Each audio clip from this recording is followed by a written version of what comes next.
just a few months into the Walz administration, auditor published 2 reports about the CCAP fraud. They outlined the fraudulent providers and the alleged movement of millions of dollars in cash out of our state to Somalia. The Walz administration essentially renamed fraud as overpayment. In March of 2020, Representative Ilhan Omar authored a bill called the Meals Act. Minnesota took full advantage of these waivers and enabled site sponsors to bill for hundreds of millions of fake meals for fake children. So where's the money going? To buy resorts in Kenya, apartments in Nairobi, property in Turkey, or luxury homes and cars in the U.S. Tim Walz has not held anyone responsible. I was stunned to be called a racist. This is the same playbook that has been used to protect Minnesota criminals for years.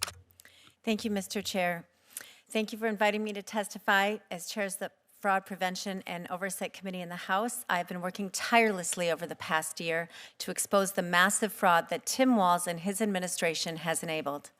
We've also proposed solutions and worked to hold state agencies and criminals accountable. We have a long way to go, but we are getting results. With my brief remarks, I want to highlight 3 things: how this started, where the money is going, and provide a roadmap for how states can prevent fraud and we can partner better with the federal government. First, how it started. The original fraud scandal was tied to the Child Care Assistance Program, or CCAP, which is a federal program for low-income families with children. There had been allegations of fraud in this program since 2011. By 2014 and 15, there were raids, charges, and convictions of child care providers for billing non-existent or absent children, with fraud exceeding $1 million in some cases. In March and April of 2019, just a few months into the Walz administration, the Legislative Office auditor published 2 reports about the CCAP fraud. They outlined the fraudulent providers and the alleged movement of millions of dollars in cash out of our state to Somalia, with allegations that the money was going to fund terrorism.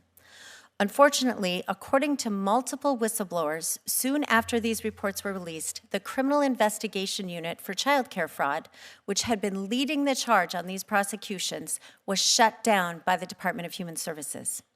Rather than conducting criminal investigations of fraud, the Walz administration essentially renamed fraud as overpayment, and they referred any overpayment cases to a new internal overpayment committee, which would decide if they should pursue reimbursement.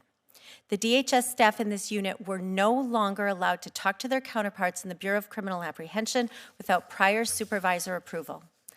Failure to address child care fraud and the decision to stop criminal investigations led directly to the largest COVID fraud scandal in the nation. In March of 2020, Representative Ilhan Omar authored a bill called the Meals Act, which eventually was incorporated into a larger COVID package. This law enabled states to waive the normal eligibility requirements for participating in the National School Lunch Program, eliminating income requirements, site inspections, and expanded distribution methods. Minnesota took full advantage of these waivers and enabled site sponsors like Feeding Our Future, Partners in Quality Care, and Gargar Family Services to bill for hundreds of millions of fake meals for fake children. Just one of these groups, Feeding Our Future, became the largest COVID fraud in state and national history, bilking taxpayers of at least $250 million. To date, there have been 78 indictments and 61 convictions in the Feeding Our Future scandal, with more cases to go on trial this spring. The Feeding Our Future prosecutions then revealed that as many as half of those defendants were also getting state money in other Medicaid-funded programs. Yet despite reports on this back in 2023, more than 3 years ago, Tim Walz and his agencies didn't stop those defendants from getting additional state money in other Medicaid programs. We now have found fraud in multiple Medicaid programs, including autism centers, sober homes, non-emergency medical transportation, integrated community supports, and housing stabilization services. In December, our committee held a hearing on credible allegations of fraud in 2 new areas: adult day services and assisted living facilities. We now have seen allegations of fraud in 14 Medicaid programs. The former first U.S. attorney who led these prosecutions for years stated that the estimated fraud is $9 billion. And this doesn't count fraud in SNAP or child care programs. So where's the money going? Minnesotans pay their taxes and they expect their money to go to things that help their communities: roads, schools, healthcare, and not to be taken by criminals to buy resorts in Kenya, apartments in Nairobi, property in Turkey, or luxury homes and cars in the U.S. Worse yet, Minnesota taxpayers have allegedly found their ways into the hands of terrorist organizations like Al-Shabaab, both directly and indirectly. The money is walking out the door at the Minneapolis-St. Paul Airport. Back in 2017, the estimate was about $100 million in cash was going out annually from our airport. According to TSA, in 2024, there were $340 million in cash outbound, and in 2025, it was $350 million. This is astonishing, not only because of the amount, but because it is so out of proportion to other airports.